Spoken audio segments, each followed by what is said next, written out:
Hello friends, welcome back to our channel tech Gyani. આજના વિડીયોમાં આપણે પોઈન્ટરને સમજશું. જો તમે આ વિડીયોનો અંત લગી જોયો ને તો આને હું ગેરંટી લઉં છું કે પોઈન્ટર વિશે કોઈ પણ પ્રકારનું ક્વેશ્ચન તમને નહીં રહે. અને પોઈન્ટરના મારી પાસે ત્રણ ટાઈપ છે. એક તો એરે પોઈન્ટર છે, સ્ટ્રક્ચર પોઈન્ટર છે, વોટ ઇઝ અ પોઈન્ટર. આ ત્રણ ટોપિક ખાલી તમે સમજી જશો ને તો પોઈન્ટરમાં આગળ કંઈ સમજવાનું જ રહેશે નહીં. કારણ કે પોઈન્ટરની આગળ એટલું બધું કંઈ વધારે છે નહીં. એટલે ચાલો આપણે વિડીયોને શરૂ કરીને પોઈન્ટરનો જે બેસિક કોન્સેપ્ટ છે તેને આપણે ક્લિયર કરી નાખીએ. તો મેં તમને આગળ પણ કીધું કે આપણે આ વિડીયોમાં ત્રણ કોન્સેપ્ટને સમજશું. એક તો વોટ ઇઝ અ પોઈન્ટર, બીજું છે what is a array of pointer, અને ત્રીજું છે what is a structure of pointer.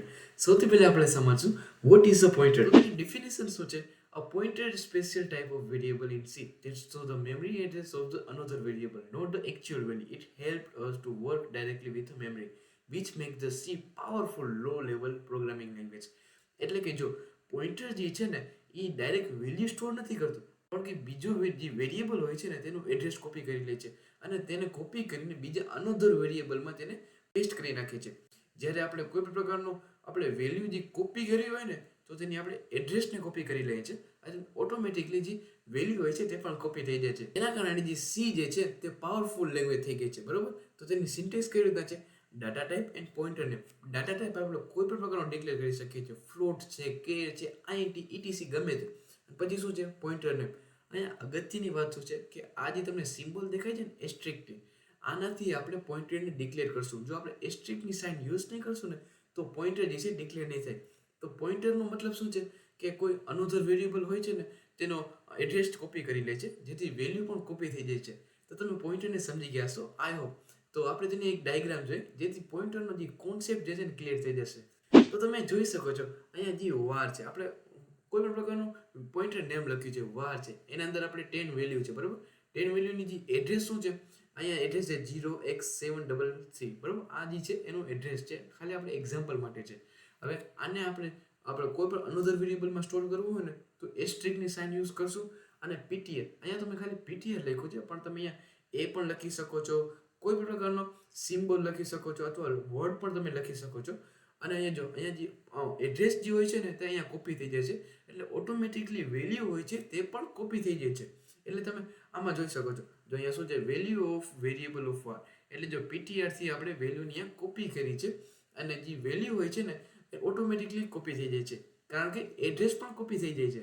તો આનો આપણે કોડ લખીએ જેથી તમે સરળતાથી સમજી શકશો કે પોઈન્ટર એટલે શું. આપણે આવી ગયા છે VS કોડની અંદર અને અહીંયા જો તમે જો અહીંયા આપણે જે હેડર ફાઇલ એડ કરી છે ઇન્ટીજર મેન, આ તો જે બેસિક છે. અહીંયા આપણે 3 વેરિયેબલને સ્ટોર કરીએ છીએ. INT a = 10, એની અંદર 10 વેલ્યુ સ્ટોર થઈ ગઈ છે, બરાબર? હવે INT asterisk p, asterisk p થી આપણે p ને પોઈન્ટર બનાવી નાખ્યો, બરાબર? હવે p = આ જે સિમ્બોલ જે છે ને તેનાથી આપણે એડ્રેસને કોપી કરી શકશું. એનો જે એડ્રેસ હશે ને તે કોપી થઈ જશે. આનો આપણે ઉપયોગ કરવો જ પડશે આઉટપુટ મેળવવા માટે. printf a value is a %d, અને %d માં આપણે શું કરશું? એની વેલ્યુ જે હશે ને તે અહીંયા પ્રિન્ટ થઈ જશે. હવે એનો એડ્રેસ શું છે તેને જાણવા માટે આપણે શું યુઝ કરશું? %p.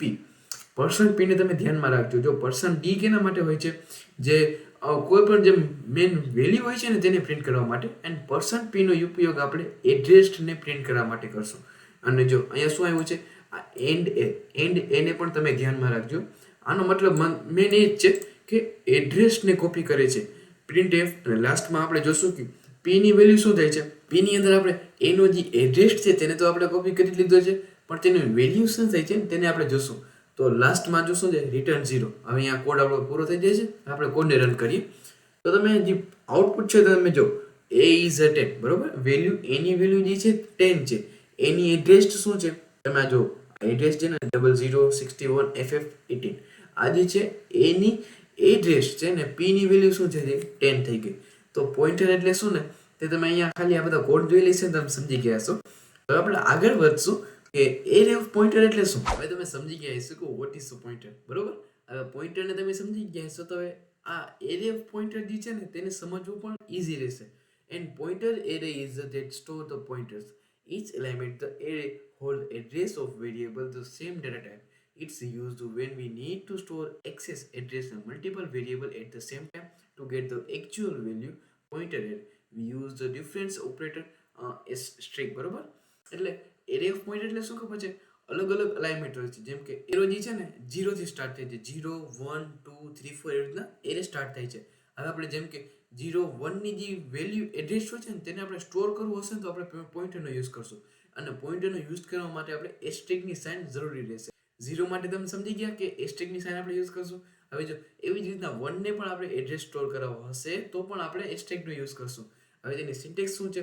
પોઇન્ટર નેમ એસ્ટેરિક ને એરે ઓફ નેમ ને એરેની સાઇઝ. એનું નેમ શું છે અને એની સાઇઝ શું છે તો અહીંયા આપણે પોઇન્ટરને કહેવું પડશે, જેથી જે છે એડ્રેસ કોપી થઈ જશે. બરાબર, તો એરે ઓફ પોઇન્ટરનો આપણે એક ડાયાગ્રામ જોઈએ જેથી તમને ખ્યાલ આવે કે આ છે શું. તમે જોઈ શકો છો અહીંયા શું છે, આ એરે ઓફ 0 છે, એરે 1 છે, એરે 2 છે.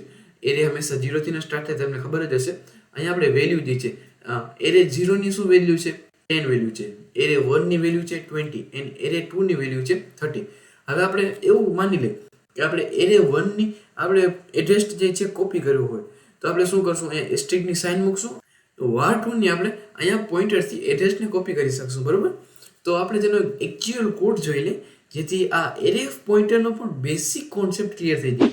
તો તમે જોઈ શકો છો સૌથી પહેલા આપણે અહીંયા બે વેરિયેબલ લીધા છે, a = 10 એન્ડ a = 20. a = 10 અને a = 20 સ્ટોર થઈ ગયા છે. int p = 2. હવે આપણે અહીંયા કીધું છે કે આ જે છે ને તે એરે બતાવે છે કે અહીંયા આપણે બે જે છે એરેને સ્ટોર કરવા છે, p0 and p1. p0 જે છે, p0 થી તો આપણે ખબર છે ને 0 એરે જે હંમેશા 0 થી સ્ટાર્ટ થાય છે એટલે આપણે p0 and p1 લીધું છે. p0 and p1 ની અંદર આપણે a and b નો એડ્રેસને સ્ટોર કરાવશું, જેથી જો આપણે એડ્રેસને સ્ટોર કરશું ને તો વેલ્યુ પણ ઓટોમેટિકલી કોપી થઈ જશે. મેં તમને કીધું હતું આગળ એવી રીતના. બરાબર, હવે આપણે પ્રિન્ટ કરાવશું કે p0 and p1 no value શું છે. જો a value is %d and p0 આપણે કીધું ને p0 ની અંદર અહીંયા એડ્રેસને કોપી કર્યું છે. આ સિમ્બોલનો યુઝ કરીને આપણે એડ્રેસને કોપી કર્યું છે.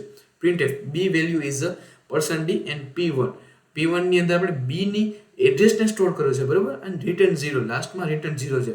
આપણે તેનો કોડને રન કરીએ જેથી ખ્યાલ આવે કે આઉટપુટ શું હોય છે. બરાબર, જો a value is 10 and b value is 20. તમે સમજો કે a ની વેલ્યુ શું થઈ ગઈ? 10 થઈ ગયું. b ની વેલ્યુ શું છે? 20. અહીંયા તો આપણે શું લખ્યું છે? p0 and p1. તો એ શું કરવા 10 and 20 એવી?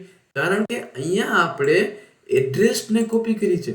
એડ્રેસને આપણે કોપી કરશું ને તો વેલ્યુ પણ ઓટોમેટિકલી કોપી થઈ જશે. બરાબર, તો તમે એરે ઓફ પોઇન્ટરને પણ સમજી ગયા છો. આઈ હોપ આપણે આગળ વધશું સ્ટ્રક્ચર ઓફ પોઇન્ટર. બરાબર, આ 3 ટોપિક હતા, તેમાં 2 ટોપિક હતા તે ક્લિયર થઈ ગયા. What is a pointer, what is array of pointer. હવે આપણે સમજશું what is a structure of pointer. તેની ડેફિનેશન શું છે? And structure pointer is the pointer that store the memory address of the structure variable. Instead to copy the whole string struct, we can use the pointer access modify structure memory directly using their memory address. Structure pointer make the program more efficient, especially when working with a large structure.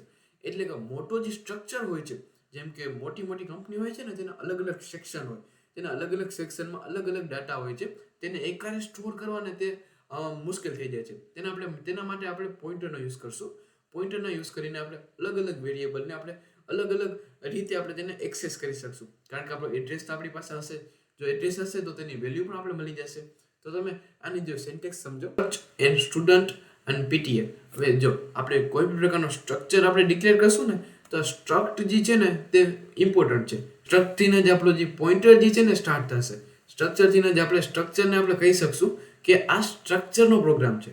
બરોબર, તો આપણે આ last જે છે તેનો programme જોઈ લે જેથી આ સ્ટ્રક્ચર ઓફ પોઇન્ટર છે તે પણ ક્લિયર થઈ જાય. તો તમે જોઈ શકો છો કે સૌથી પહેલા આપણે સ્ટ્રક્ટ નામનો યુઝ કરી છે. Struct student int and asterisk ptr. અહીંયા સ્ટ્રક્ટ થી આપણો જે ખબર પડે છે કે આ જે છે સ્ટ્રક્ચરનો પ્રોગ્રામ છે. બરોબર, અહીંયા આપણે ઇન્ટીજર મેઇન થી સ્ટાર્ટ કર્યું છે. ઇન્ટીજર માર્કની અંદર 85 માર્કને સ્ટોર કર્યા છે. Struct student s. હવે સ્ટુડન્ટ s જે છે સ્ટ્રક્ટની અંદર સ્ટોર થઈ ગયું છે.